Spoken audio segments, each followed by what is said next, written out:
జై ముదిరాజ్, జై ముదిరాజ్, ముదిరాజ్ ఐక్యత, ముదిరాజ్ ఐక్యత. ఈరోజు మన నిజామాబాద్ జిల్లా రూరల్ నియోజకవర్గం దర్పల్లి మండలం సీతాయకల్లు మరి మన ముదిరాజ్ ముందు బిడ్డ ఇమ్మడి ఉన్న ముదిరాజ్ గారి సంతాప సభ జరుపుకోవడం అనేది చాలా బాధాకరం. ఇలాంటి సంతాప సభ జరుపుకుందామని చెప్పి మనం కలగడం కూడా ఊహించలేదు. అనుకోని సంఘటన జరిగింది. అయితే ఈ యొక్క సభకు వచ్చేసినటువంటి రాష్ట్ర నాయకులు, వేదిక మీద ఉన్నటువంటి పెద్దలందరికీ, అదేవిధంగా వేదిక ముందున్నటువంటి నా తోటి ముఖ్యమైన బంధువులు, సోదరి సోదరిమణులందరికీ పేరు పేరున హృదయపూర్వక ధన్యవాదాలు తెలియజేస్తా ఉన్నాను.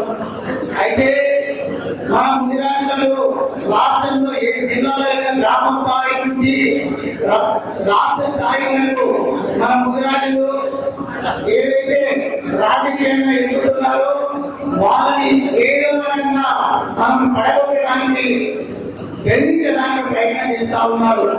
మనం ఏం చేస్తున్నామంటే మనం భార్య బిడ్డల కోసం, మన కుటుంబం కోసం ఆ పొలం ఎట్లయితే కావాలనుకున్నామో వాళ్ళు రాజకీయంగా మన హక్కుల కోసం, మన హక్కులు సాధించకుండా, రిజర్వేషన్ సాధించకుండా, మనం రాజాధికారంలో రాకుండా వాళ్ళు కావాలి వస్తా ఉన్నారు అగ్రకులాల వాళ్ళు.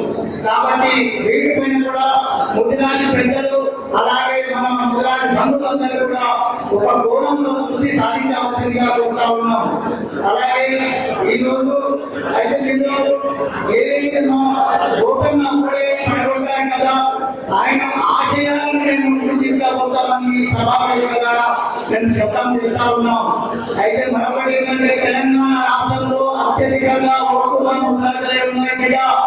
అయితే ముఖ్యమంత్రి ఇక్కడ నుంచి మేము ఓట్ల చరిత్రని తీసుకొచ్చి మీ రాజకీయంగా మిమ్మల్ని సమాధి చేస్తామని ఈ వేదికగా శపథం చేస్తా ఉన్నాం. గోప్యంగా గారి ఆశయాలను ముందుకు తీసుకుపోవాలని చెప్పేసి మన ముదిరాజు పెద్దలందరికీ ప్రతి సంఘ సభ్యులందరూ కోరుకుంటూ నాకు అవకాశం ఇచ్చినటువంటి పెద్దలకు ధన్యవాదాలు తెలియజేస్తున్నాను.